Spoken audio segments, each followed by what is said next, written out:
Una niña de 8 años, que muchos creían que solo tenía autismo, salió de un tribunal de Asunción en silencio con su inteligencia jurídica. Parece imposible, ¿verdad?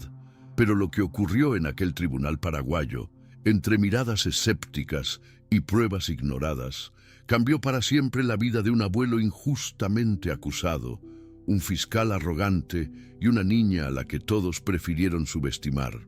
Antes de continuar, suscríbete al canal, dale me gusta al vídeo y cuéntanos en los comentarios desde qué ciudad estás viendo esta historia. El aire dentro del Palacio de Justicia de Asunción era denso y quieto, una mezcla del calor húmedo que ascendía del río Paraguay y el solemne olor a madera vieja y papeleo. Los ventiladores de techo giraban lentamente, cortando el aire pesado sin ofrecer ningún alivio real. Sus aspas proyectaban sombras hipnóticas que danzaban sobre los oscuros paneles de la sala. El silencio allí era una entidad física, oprimiendo los hombros y amortiguando los sonidos, convirtiendo cada tos y crujido de una silla en un evento de gran magnitud. En el centro de esa quietud opresiva, en el banquillo de los acusados, estaba sentado Horacio Benítez. A sus 68 años, su postura, antes erguida y orgullosa, ahora era encorvada, como si el peso invisible de la acusación fuera una carga física sobre su espalda. Sus manos, gruesas y callosas por toda una vida de trabajo honesto en su pequeño taller de carpintería, descansaban en su regazo, los dedos tan apretados que los nudillos estaban blancos y exangües. La vergüenza era una fiebre que le quemaba el rostro. Horacio sentía las miradas curiosas y acusadoras como si fueran púas. Él, un hombre cuyo nombre en el barrio era sinónimo de integridad, que había construido su vida a base de apretones de manos firmes y su palabra ahora era retratado como un criminal. La acusación era surrealista, una pesadilla de la que no podía despertar.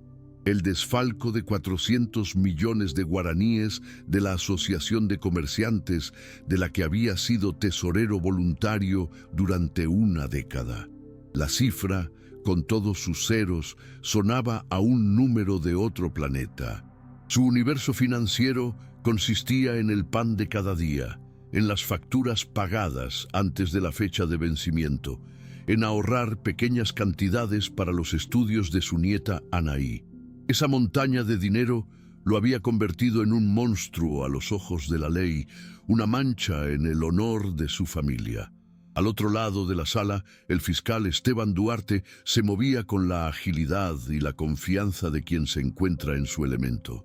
Joven, ambicioso y con fama de despiadado, Duarte veía el caso como una línea recta entre el crimen y el culpable. Para él, la historia era clara y, francamente, un poco patética. Un hombre mayor, quizá con deudas ocultas o simplemente tentado por la oportunidad, sucumbió a la avaricia. Duarte no albergaba rencor hacia Horacio. Él era simplemente el siguiente nombre en su lista, un peldaño en su ascendente carrera en la fiscalía. Su trabajo consistía en presentar las pruebas, construir una narrativa lógica y convincente de culpabilidad, y era un maestro en su oficio. La justicia, en opinión de Duarte, era un mecanismo de hechos y documentos, no de sentimientos, y los documentos que poseía eran, en su opinión, indiscutibles. Con una voz firme y articulada que resonó en cada rincón de la sala, Duarte inició su ofensiva. Levantó una carpeta abultada y con la ayuda de un asistente comenzó a proyectar las pruebas en una pantalla.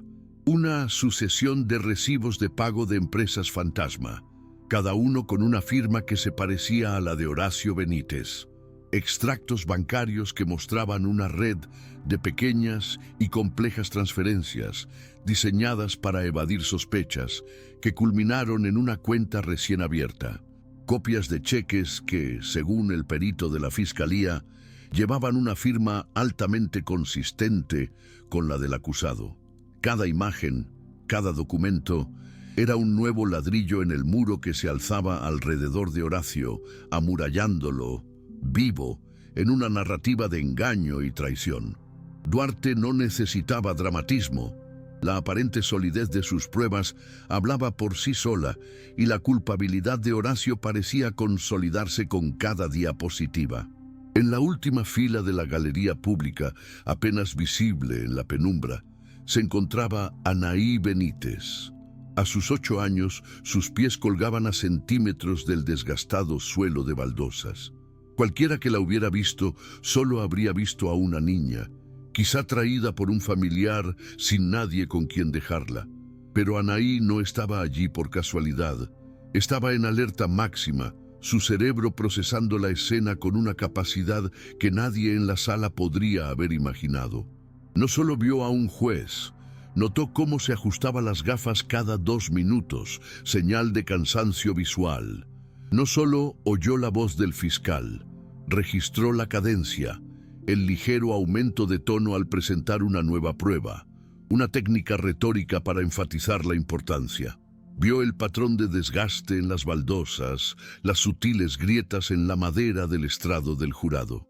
Para Anaí, el mundo era un flujo constante de datos, y ella era la analista más poderosa. El amor de Anaí por su abuelo, Horacio, era el eje de su vida. Horacio nunca la trató como si fuera un rompecabezas por resolver ni un problema por resolver. Para él, Anaí no era su diagnóstico, era su querida nieta. Veía su mente extraordinaria no como una deficiencia, sino como una diferencia fascinante. Fue él quien, al notar su fascinación por los sistemas y las normas, le regaló un viejo y pesado libro sobre el Código Penal paraguayo. Pensó que le gustaría la estructura, la lógica. A Anaí no solo le gustó, lo memorizó. Luego pidió más, y Horacio, con paciencia, encontró libros sobre derecho procesal, análisis forense y caligrafía. Alimentó su mente con el conocimiento que, sin que ninguno de los dos lo supiera, la estaba preparando para la mayor batalla de sus vidas. Mientras Duarte despotricaba sobre la solidez de sus pruebas, Anaí las analizaba mentalmente con precisión quirúrgica. Cuando la imagen de los recibos falsificados apareció en la pantalla, su memoria fotográfica se activó al instante. Recordó los talonarios de recibos oficiales de la asociación que había visto en el escritorio de su abuelo cuando lo ayudó a organizar el papeleo. El papel, la tinta, el logotipo. Y algo andaba mal, fundamentalmente mal. El logotipo de la asociación en los recibos de la pantalla estaba impreso con una ligera mancha en el borde derecho, un defecto típico de una impresora de inyección de tinta con el cartucho bajo. La impresora de la asociación era una impresora láser de alta calidad. La diferencia era microscópica, pero para Anaí era un grito, una confesión de falsedad. Sus ojos se fijaron en la proyección de las firmas de los cheques. Conocía la firma de su abuelo como las líneas de su propia mano. Conocía la floritura de la H de Horacio como la B de Benítez, hecha con 2 trazos rápidos y seguros. La firma en la pantalla era una imitación hábil, pero le faltaba alma, le faltaba velocidad. Había una presión casi uniforme en todo el trazo, la marca de alguien dibujando cuidadosamente una imagen memorizada. La firma de su abuelo era diferente. Comenzaba con una presión ligera que se hacía más pesada hacia el final. Un hábito de toda una vida de sostener herramientas de carpintería. Esa firma en la pantalla era la mano de un extraño, un impostor. El fiscal Duarte dio el golpe de gracia, el argumento que, según su experiencia, solía sellar el destino de un acusado. Y lo más revelador, señoría, dijo, caminando lentamente frente al jurado, es que, para las fechas cruciales en las que se transfirieron las mayores sumas de dinero, el señor Benítez no puede ofrecer una coartada sólida. Afirma haber estado en casa o en el taller, actividades solitarias que nadie puede corroborar. Un murmullo de asentimiento recorrió la sala.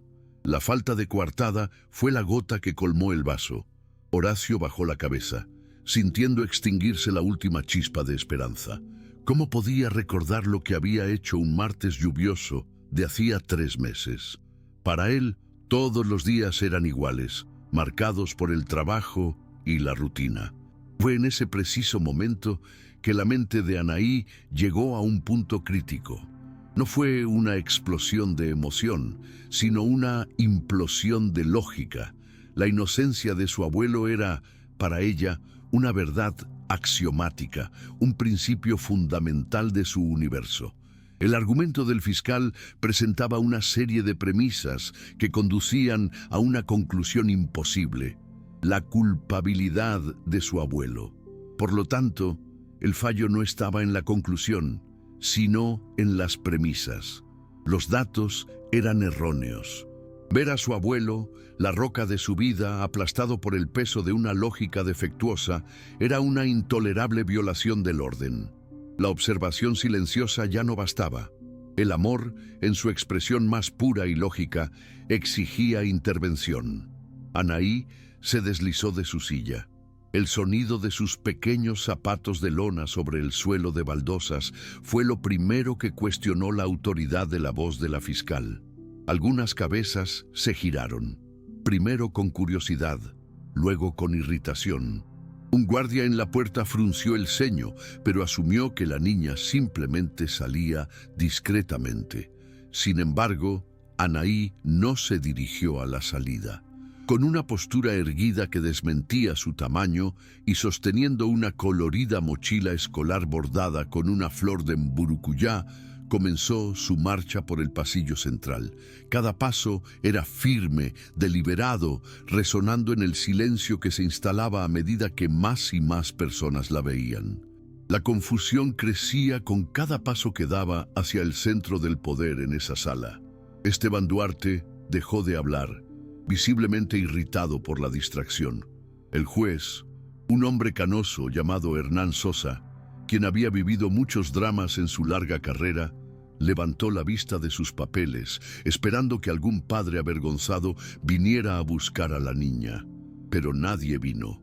Horacio, al notar la figura de Anaí, sintió un terror que superó el miedo a su propia condena. «Ani, Cherrai», susurró en guaraní, una súplica paternal para que se callara. Su voz, un hilo de sonido perdido en la inmensidad de la sala. Quería protegerla de ese lugar, de esa humillación. Al llegar a la barandilla de madera que separaba al público del centro de la sala, un alguacil se acercó a interceptarla. «Señorita, este no es lugar para usted», dijo con voz firme pero con amabilidad y le puso una mano en el hombro. Anaí no miró al alguacil. Sus ojos estaban fijos en el juez Sosa y había una intensidad en ellos que hizo vacilar al guardia. No intentó pasar junto a él, simplemente se detuvo y habló, y su voz, aunque aguda e infantil, resonó con una claridad y autoridad que impactó a todos. «Se equivoca», dijo. «La lógica del fiscal es errónea, la acusación se basa en datos incorrectos y un análisis superficial de las pruebas. Puedo demostrarlo». Un sonido, una mezcla de suspiro y risa, recorrió la sala. No era el llanto de un niño confundido, sino la declaración de un oponente. El fiscal Duarte rió con un sonido seco y desdeñoso. «Su señoría, eso es ridículo. Solicito que se lleven al niño para que podamos continuar con el proceso. Esta sala no es un patio de recreo». El juez Sosa tomó su mazo, dispuesto a asentir. Era necesario mantener el orden. La santidad del proceso legal se estaba viendo comprometida. Era su deber detener este circo antes de que comenzara. Pero algo en su mano pesaba. Algo lo hizo detenerse. No era el peso del mazo, sino el peso de la mirada de la niña. Había una ausencia total de miedo en ella, una certeza tan absoluta que era casi hipnótica. Y la desesperación en el rostro de su abuelo, una desesperación que decía que no era broma. Contra todos sus instintos y décadas de protocolo, el juez sintió una chispa de curiosidad. Bajó el mazo. «¿Qué quieres decir con eso, niña?». preguntó con la voz más suave de lo previsto, interrumpiendo la objeción que Duarte ya estaba empezando a formular. Anaí aprovechó la oportunidad. Dio un paso al frente, colocó su colorida mochila sobre la mesa de la defensa con un golpe seco y la abrió. De adentro sacó no juguetes, sino carpetas, organizadas con etiquetas escritas con una caligrafía infantil, pero sorprendentemente pulcra. Punto 1. La procedencia de los recibos, anunció, con su voz resonando en el silencio atónito. La Asociación de Comerciantes usa papel membretado oficial, impreso en una imprenta específica, en papel de 90 gramos. Los recibos presentados como prueba están en papel normal de 75 gramos, del que se puede comprar en cualquier tienda. La diferencia de grosor y textura es evidente. El silencio en la sala era ahora eléctrico, cargado de incredulidad. ¿Qué estaba pasando? Anaí abrió una de sus carpetas y reveló 2 hojas de papel.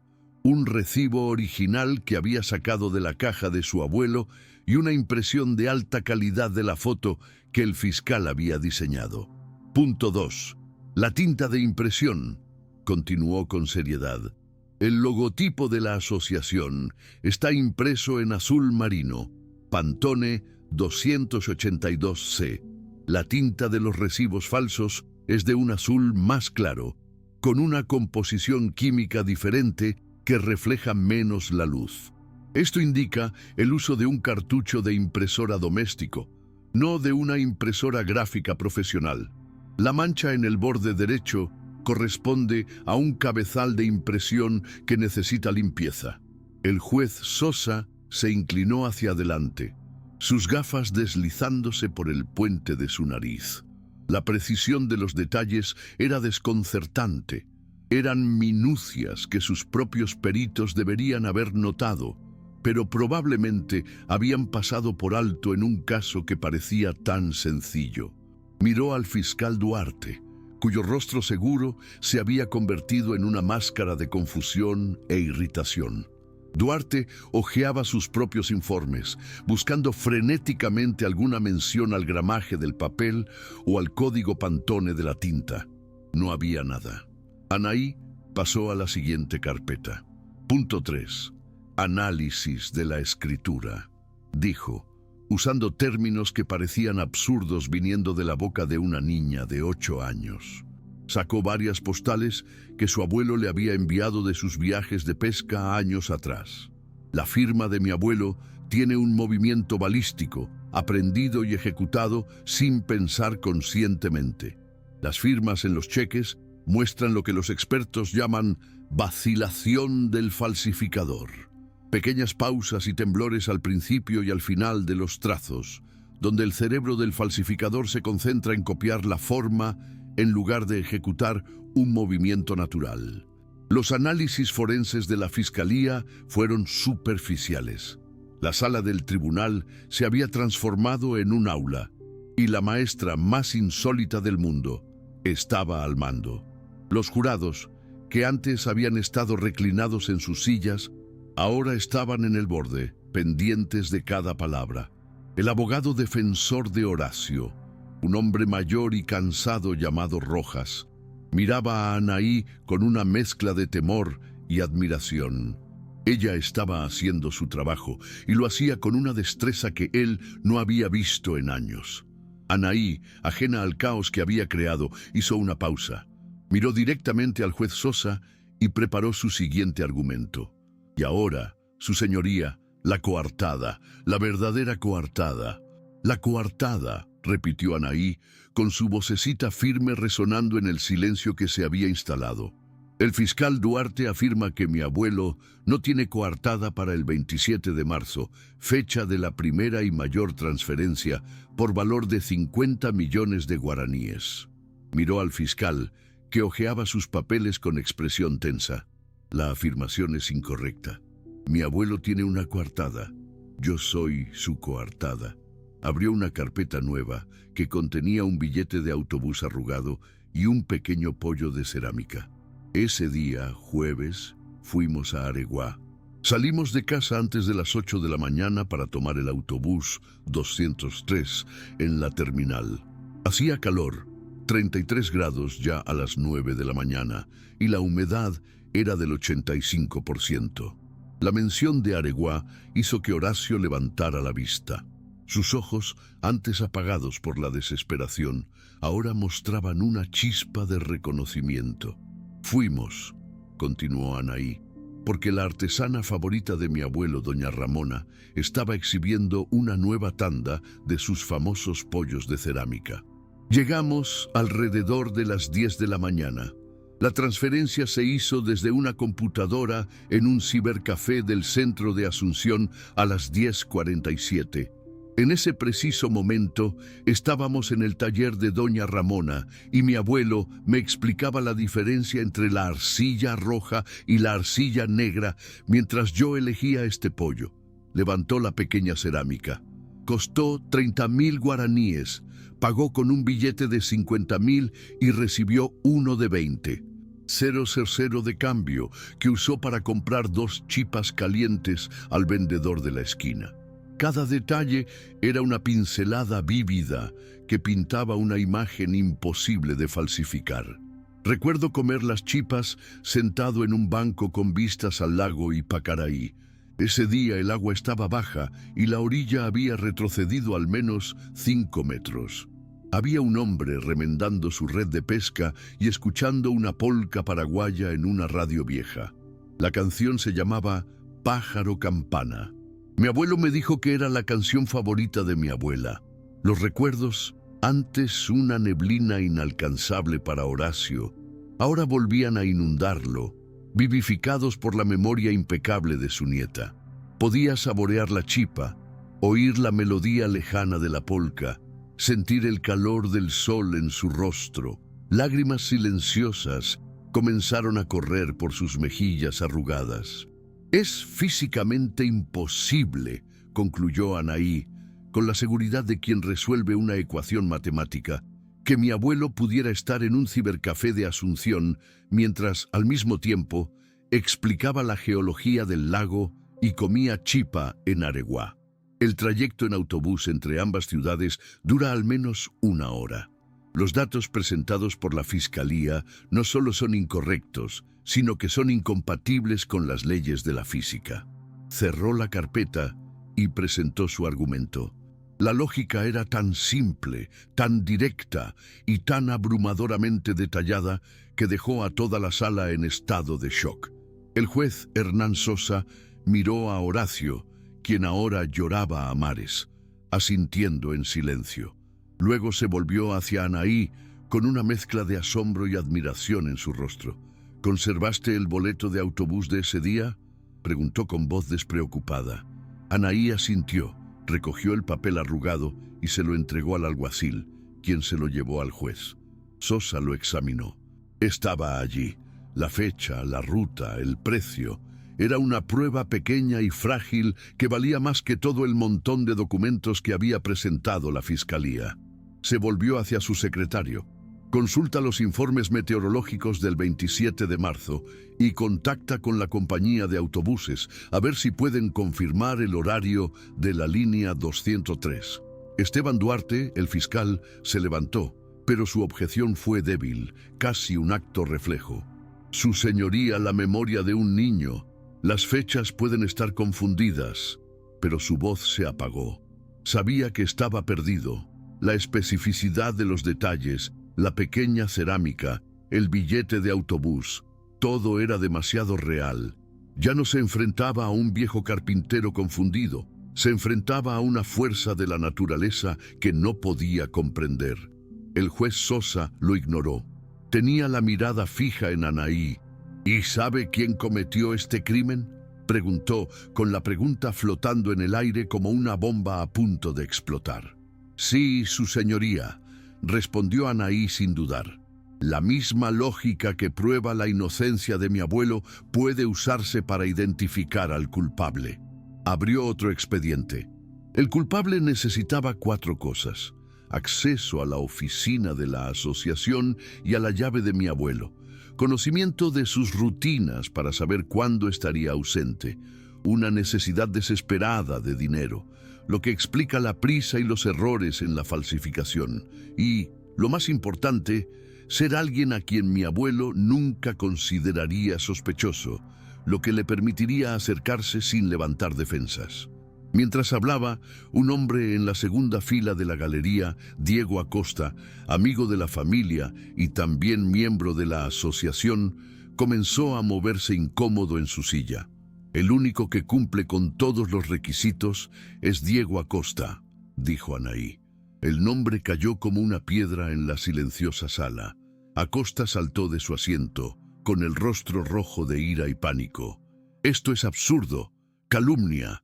Soy el mejor amigo de Horacio. ¿Cómo se atreve esta chica a acusarme? Se lo está inventando. Su negación fue fuerte y agresiva, pero sus ojos, llenos de miedo, buscaban una vía de escape. Horacio miró a Acosta, su amigo de tantos años, y el dolor de la traición fue casi tan agudo como el de la falsa acusación. Diego, era imposible. Tu negación no concuerda con los hechos observados, dijo Anaí, con una calma devastadora que contrastaba con la histeria de Acosta. El 20 de marzo estaba en el taller de mi abuelo mientras él hablaba con Diego Acosta. Diego se quejaba de una gran deuda que había contraído con usureros por un negocio que había salido mal. Dijo, y cito textualmente, «Estoy perdido, Horacio. Si no consigo 200 millones para fin de mes, van a ir a por mi familia». Mi abuelo ofreció sus ahorros, pero no fue suficiente. La revelación dejó a la sala sin aliento. El motivo había sido establecido. Además, continuó Anaí, implacable como la lógica misma, la firma falsificada, aunque intenta imitar la de mi abuelo, contiene un pequeño tic que pertenece a Diego Acosta. Al escribir, presiona el bolígrafo con más fuerza sobre el trazo descendente de la letra O. Esta mayor presión, visible con una lupa, está presente en todos los cheques y recibos falsificados. Es su firma, oculta dentro de la firma de mi abuelo. Proyectó en la pantalla una imagen ampliada de una O, de la firma falsificada junto a otra O, de una nota que Acosta le había escrito a su abuelo semanas antes. El parecido era innegable. El secretario del juez se acercó de nuevo y susurró algo. El juez Sosa asintió. El registro confirma una temperatura de 33 grados para la mañana del 27 de marzo, anunció. Miró a Diego Acosta con una mirada fría y cortante. Señor Acosta, acérquese, por favor, y que los guardias se aseguren de que no salga de esta sala. El mundo de Diego Acosta se derrumbó. Lo había vencido el recuerdo de una niña a la que apenas notaba, una niña silenciosa que lo veía y lo registraba todo. El abogado defensor de Horacio, el señor Rojas, quedó atónito. Lo habían contratado para una defensa sencilla, para intentar mitigar los daños. Nunca imaginó que la victoria llegaría, y mucho menos que llegaría en la forma de una nieta de 8 años. Sintió una oleada de vergüenza por su propia falta de fe y una profunda admiración por la valentía y la brillantez de esta pequeña. No solo estaba salvando a su abuelo, estaba dando a todos los profesionales presentes una lección sobre lo que realmente significaba luchar por la verdad. Esteban Duarte se sentó pesadamente en su silla. Su caso, su carrera, su visión del mundo, todo había dado un vuelco. Había construido su carrera sobre hechos, sobre pruebas documentales, y un niño acababa de demostrarle que sus hechos eran una ilusión, sus pruebas una mentira.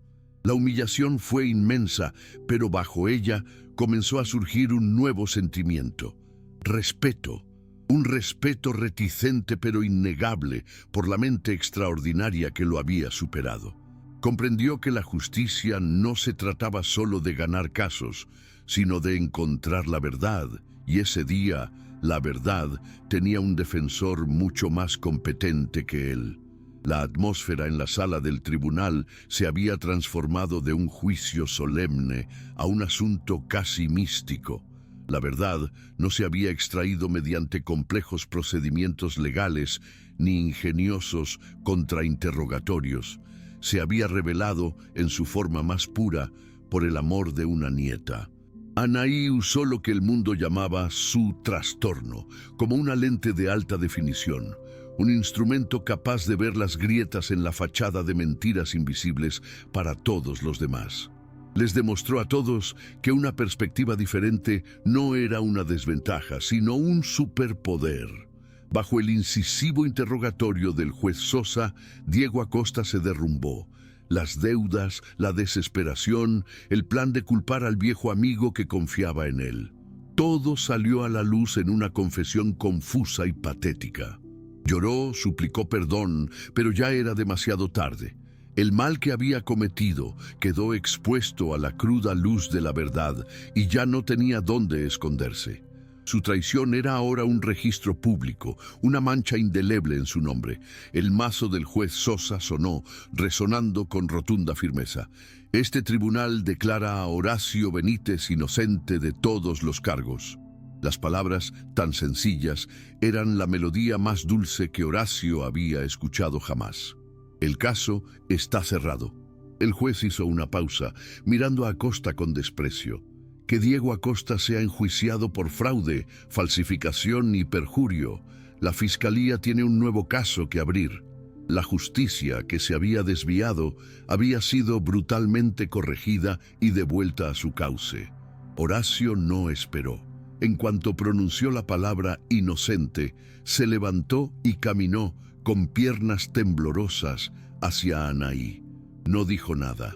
Simplemente la envolvió en un abrazo que contenía un océano de emociones, alivio, gratitud, orgullo y un amor tan inmenso que parecía llenar toda la habitación.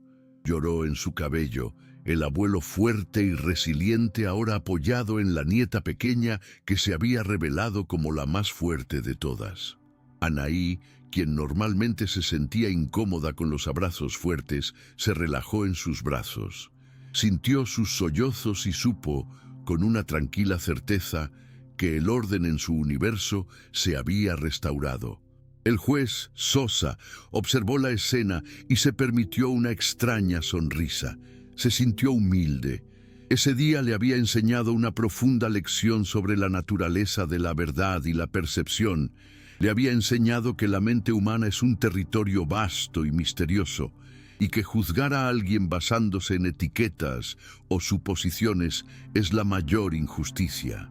Anaí Benítez, con su lógica impecable y su amor inquebrantable, se había convertido en su maestra más memorable. Esteban Duarte se acercó lentamente.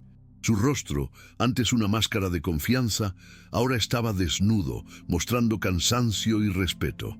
Anaí, dijo en voz baja y sincera, me equivoqué. Les pido disculpas a ti y a tu abuelo. Son extraordinarios. Extendió la mano, no como un fiscal, sino como quien reconoce una inteligencia superior. Anaí miró su mano extendida y luego volvió a mirarlo a la cara.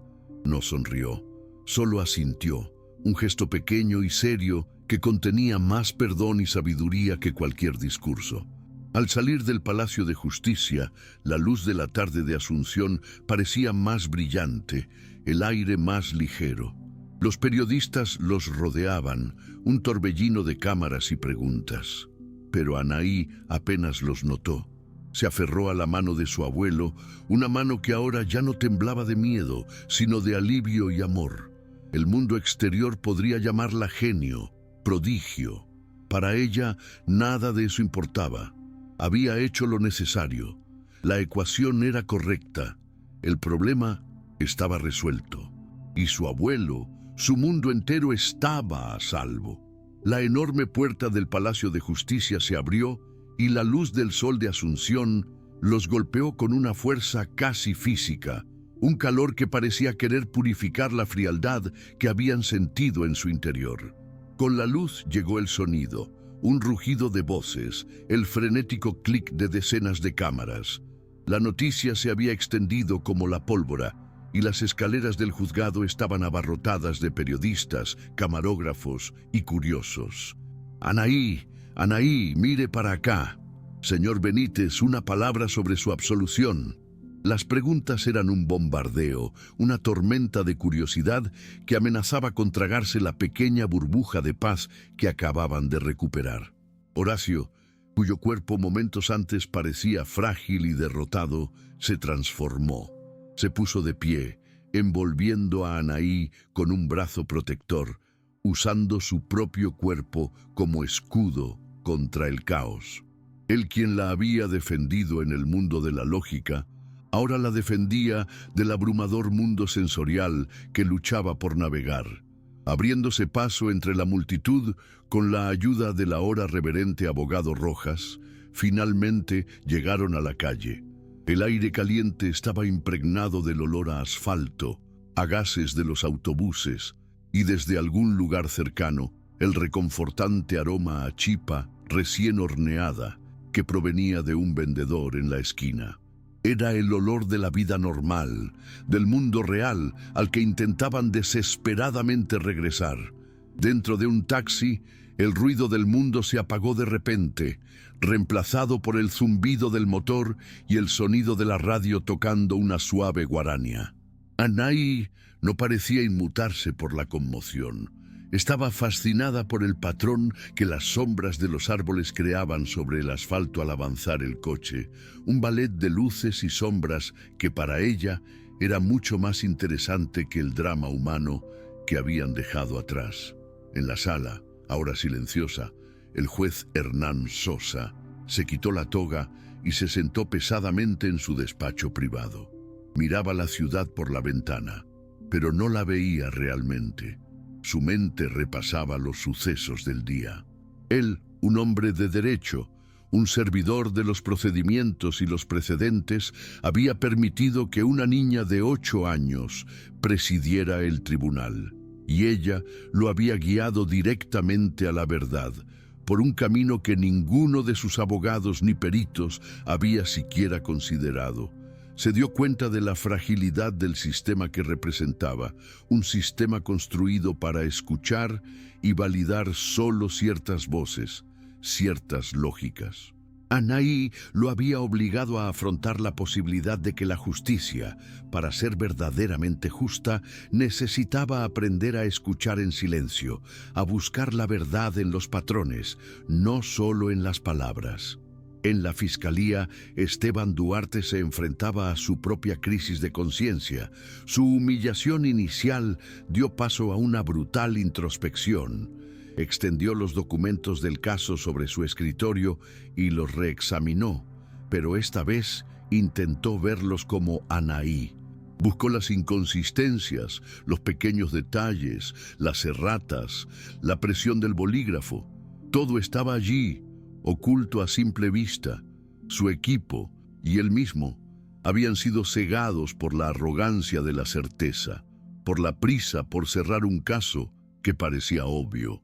Anaí no solo había derrotado a la fiscalía, había expuesto la falibilidad de su método. Esa noche no se sintió como un fiscal derrotado, sino como un estudiante que había recibido su lección más dura y necesaria. La verdad, se dio cuenta, requería más que confianza, requería una curiosa humildad que nunca supo que le faltaba. El taxi avanzaba por las calles familiares de Asunción hacia su casa. Horacio observaba a su nieta, que ahora organizaba metódicamente el contenido de su mochila en el asiento junto a él.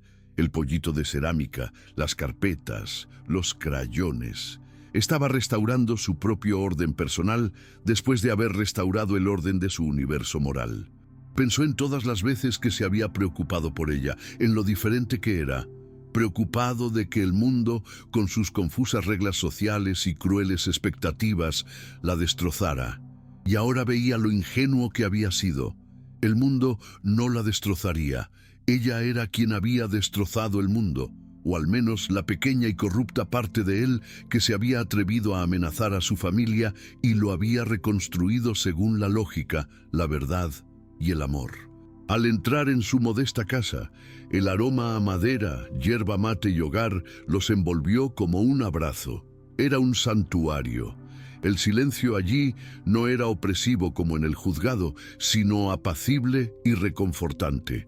Anaí se acercó a la estantería, cogió uno de sus libros sobre patrones en la naturaleza y se sentó en el suelo a leer, completamente absorta. Para ella, la batalla había terminado. El problema se había resuelto. Se había hecho justicia. Era hora de volver a lo que importaba. Las espirales de las conchas, las ramas de los helechos, la lógica oculta en la belleza del mundo. Su capacidad para compartimentar y seguir adelante era una de sus mayores fortalezas. Esa noche, las noticias y los portales de noticias estaban en plena efervescencia. Contaban la historia de Anaí, la niña genio de Asunción. Crearon una leyenda instantánea, un cuento de hadas sobre una niña prodigio con una mente supercomputadora. Pero se les escapaba lo más importante. El don de Anaí no floreció en el vacío, fue nutrido día tras día por el amor paciente de su abuelo. Un abuelo que veía sus intensos intereses no como obsesiones, sino como pasiones, que respondía con seriedad a sus interminables preguntas, que le regalaba libros de derecho porque ella preguntaba sin rechistar. Su genio no fue solo una casualidad neurológica, fue el producto de un entorno donde la aceptación incondicional permitió que su mente única floreciera sin miedo. El verdadero milagro de ese día no fue solo lo que Anaí hizo, sino por qué lo hizo. No fue por el deseo de presumir de inteligencia ni por ser el centro de atención. Fue un acto puro y primitivo de protección. Su abuelo, su refugio, su mundo, estaba amenazado por una fuerza ilógica e injusta. Y ella, usando las únicas herramientas que tenía, la verdad, los hechos y una claridad de pensamiento implacable, simplemente desmanteló la amenaza. Era el equivalente lógico de un animal que defiende a sus crías. El amor para Anaí no era un sentimiento abstracto, era una acción, un problema por resolver, una verdad que defender a toda costa. Más tarde, al caer la noche sobre la ciudad, Horacio preparó un tereré, el ritual diario que los conectaba. Se sentó en su mecedora en el porche, y Anaí se sentó en los escalones junto a él. El silencio entre ellos era reconfortante, lleno de sonidos familiares. El zumbido de los grillos, el ladrido lejano de un perro. «Abuelo», dijo Anaí de repente, rompiendo el silencio. «La sombra de la hoja de papaya tiene 7 puntas, pero la hoja solo tiene 5 lóbulos principales. Eso se debe a que la luz se curva de forma diferente según el grosor de la hoja». Horacio sonrió. Este era su mundo. Este era su don, la capacidad de ver belleza y complejidad donde nadie más veía. Miró al cielo, donde empezaban a aparecer las primeras estrellas, y sintió una paz que no había sentido en meses. El mundo exterior podía discutir sobre leyes, psicología infantil y justicia. Pero allí, en ese humilde balcón de Asunción, la verdad era mucho más simple. La verdad era que tenía la nieta más extraordinaria del mundo, y ella lo amaba lo suficiente como para enfrentarse a gigantes por él. Y él la amaba lo suficiente como para haberle dado siempre los libros y la libertad para aprender a luchar. La historia de Anaí Benítez se convertiría en una leyenda local, una de esas historias que los paraguayos cuentan con orgullo, un testimonio de la fuerza que se encuentra en los lugares más inesperados. Pero para ambos, la historia no se trataba del drama ni de la victoria pública. Se trataba de regresar a ese silencio compartido, a esa paz duramente conquistada. Se trataba de la certeza de que, sin importar cuán caótico se volviera el mundo, siempre se tendrían el uno al otro. Esa noche, Anaí durmió profundamente, con el pequeño pollo de cerámica de Areguá sobre su mesita de noche como un guardián silencioso. En sus sueños no había tribunales ni fiscales, solo patrones, números y la sensación de seguridad de la mano de su abuelo sosteniéndola. Había enfrentado el caos del mundo adulto y lo había superado, no volviéndose como ellos, sino siendo inquebrantablemente ella misma. Y esa fue su mayor victoria y su regalo más profundo para todos los que tuvieron la fortuna de presenciarla. Horacio, antes de dormirse, tomó el viejo libro del Código Penal que le había regalado a Anaí. Lo hojeó sin entender las complejas palabras, pero comprendiendo perfectamente lo que representaba. Era un símbolo de su fe en ella, una fe que había sido recompensada de una manera que jamás hubiera imaginado. Volvió a colocar el libro en el estante, no como un texto legal, sino como una reliquia familiar, un testimonio del poder del conocimiento combinado con el poder del amor. Para el fiscal Duarte, el juez Sosa y todos los presentes en esa sala, la vida continuaría, pero algo en ellos había cambiado. Llevarían para siempre el recuerdo de esa niña y la lección que les enseñó, que la verdad no importa la edad, el estatus, ni la estructura cerebral de una persona. La verdad simplemente es, y a veces se necesita la mente más singular para verla con claridad. El sistema judicial, con toda su pompa y complejidad, había fracasado, y lo había arreglado un niño con mochila y un gran cariño por su abuelo. Esto no era una crítica al sistema, sino un recordatorio de su humanidad, de su falibilidad. Un recordatorio de que las leyes las escriben las personas, las aplican las personas, y que a veces necesitan ser salvadas de sí mismas por la perspectiva pura e incorruptible de alguien que ve el mundo de otra manera. Al día siguiente, la vida en Asunción continuó. Amaneció, el tráfico llenó las calles, la gente fue a trabajar, pero para un pequeño grupo de personas, el mundo parecía diferente. Parecía un lugar donde la justicia era posible, donde la verdad podía prevalecer, y donde una niña de 8 años podía ser la persona más fuerte y sabia de la sala.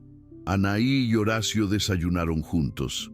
Él le contó historias de su juventud y ella le habló de los diferentes tipos de nubes. Era un día normal, era un día perfecto. Su victoria no estaba en los periódicos ni en la televisión. Fue en ese momento sencillo, en la cocina de su hogar, en la paz que tanto habían luchado por proteger y que ahora valoraban más que cualquier tesoro.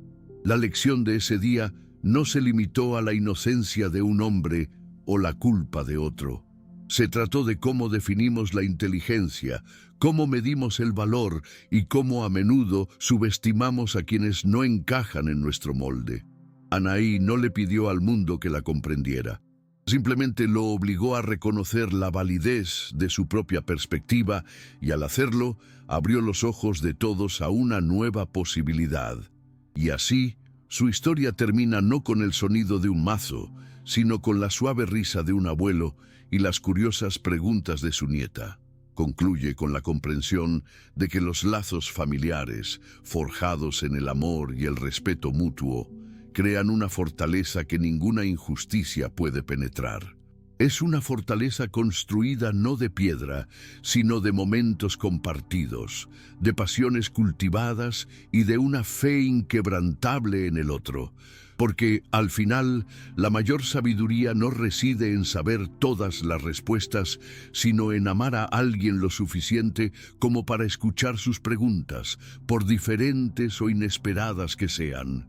Y en comprender que, a veces, quien parece más frágil a los ojos del mundo es, en realidad, el más feroz guardián de la verdad, la lógica y el amor.